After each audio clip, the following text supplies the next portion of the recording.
Hi, I'm Jer Truer. This is my YouTube channel, Words and Music by Jer Truer. I'm doing something a little different than I've done before. If you've watched my videos, it's usually me performing original music, sometimes doing covers of other people's music. Occasionally, I've volleyed out a poem here and there, sometimes a story. Today, I'm asking for your help. Um, Promotion is not kind of my big suit, really. I've done it. It never quite sits very easily, probably because I'm of Swedish descent and Swedes don't like to promote themselves. I also have been a psychotherapist for many, many years, and we're not the salesman type. I mean, we sell health and wellness and well-being, but we don't necessarily sell, me. And I'm not even really trying to sell me. I'm really trying to sell two books of poetry that I've written in the last few years that I've really kind of come at it for, yeah, I mean, as a poet, but really for a healing purpose, a spiritual purpose, if you will. The first book is The Art of Dying. Hopefully, this shows up right side right. I was married to a lovely woman, Tamara Truer, who died almost 20 years ago from metastatic breast cancer. And while going through the process of, trying to keep her alive and then watching her die and then recovering afterwards, I would turn to poetry, which has always been my go-to place.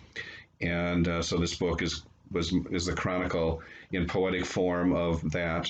But it's not all maudlin. It's not all tears and woe is me. It's basically kind of coming to grips with a loss. And I've actually received some really good feedback on it, where it's not just about me. But I've had people. There's a young man here in Yuma who I think had a terrible skateboarding accident and messed up his body really badly. And while he was recovering, he didn't die. Certainly, he probably could have, but he didn't. And his mother recommended this book to him, and so he said it helped him a lot. So I've actually received feedback from a lot of different people that it helps them with all kinds of loss. Like temporary handicapped is basically an ambiguous loss, and then losing a person to death is obviously not ambiguous loss. So I think the book is very good with dealing all kinds of loss. Um, I mean, that's what my intention was, and that's been the reception I've had. I want more people to buy it, especially because, I mean, it's not even for money for me. It's really about service. I'm putting this book out there to help because with the pandemic and all kinds of other things, people are, we're losing each other right and left. And of course, we all have each other on loan, anyways, so there's nothing is permanent. And so I think, ultimately, spiritually, we want to sort of say, well, death is okay. It's part of life, and it's a great release when we're on to other adventures. But there still is that piece of like, oh crap. Well, not even worse than oh crap. It's like, I really hurt. And who understands this? And so I wrote this book from the point of view of the person who's grieving, and not trying to sugarcoat it, but just really kind of talk about what it's like to go through it, because I think a lot of other books kind of sugarcoat it to some extent.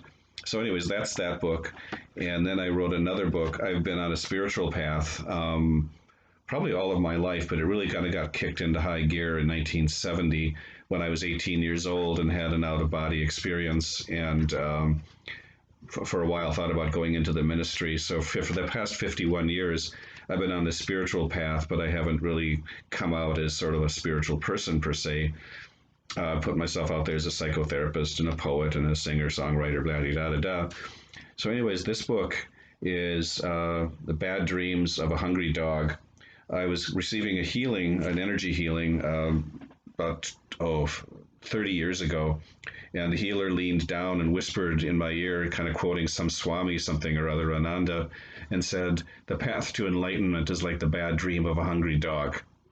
And I love that.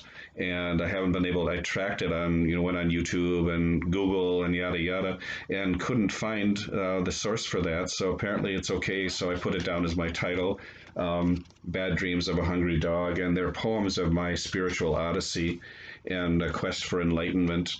Um, Hopefully there's some epiphanies, there's some good words in there, but I think we're all trying to figure God out. We're all trying to figure out what is spirituality.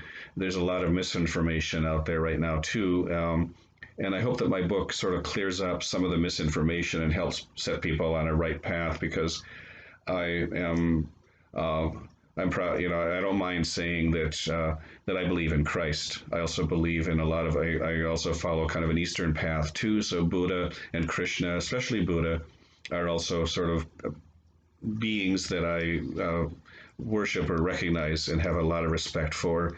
Native American, so I'm kind of an eclectic. But I'm definitely on the side of light and not of darkness, and I'm not on the side of confusion, but on the side of clarity.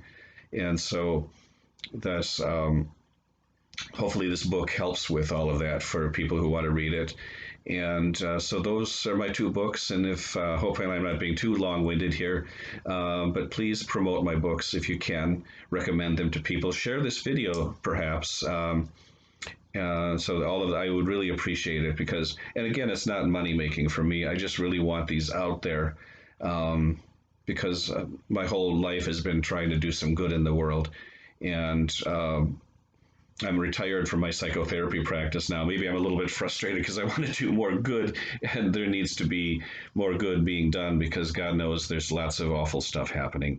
So, anyways, please promote these books. And I just want to read a poem from the Hungry Dreams book, Bad Dreams of Hungry Dog. So let me show my little prop here. I have this Nepalese Buddha.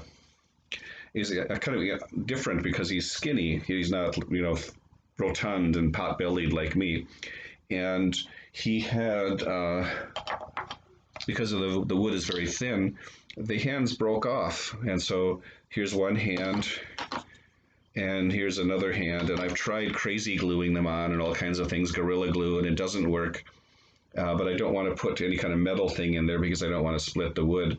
So anyway, so I've kept it as is, but I've saved it, saved the hands. And also this is a crow feather, because I rescued a baby crow with the help of my friend Jeffrey Gruntner, who's a Native American healer and shaman, who he helped me because he was able to kind of come in and commune with the crows. And so for the last 30 years, I've kept this crow feather, because it was left after the little crow was spared and taken care of. It seemed like the crow community, which had been dive bombing me for a while, left me this feather. So I've in my little man cave here, I put the feather there like that. And so this is the poem from my book. It's called The Buddha Without Hands. I don't know if the Buddha on my desk is ebony or some other tropical dark wood, but I do know he was carved in Bali. And I do know he is very skinny, so his hip bones probably hurt as he sits in his impeccable lotus pose. When he had hands, he held two orbs. The hands hold them still but are severed, broken off more likely, very old and skinny. The Buddha knows more about these things than you and I will ever know. Old age, sickness and death, impermanence too.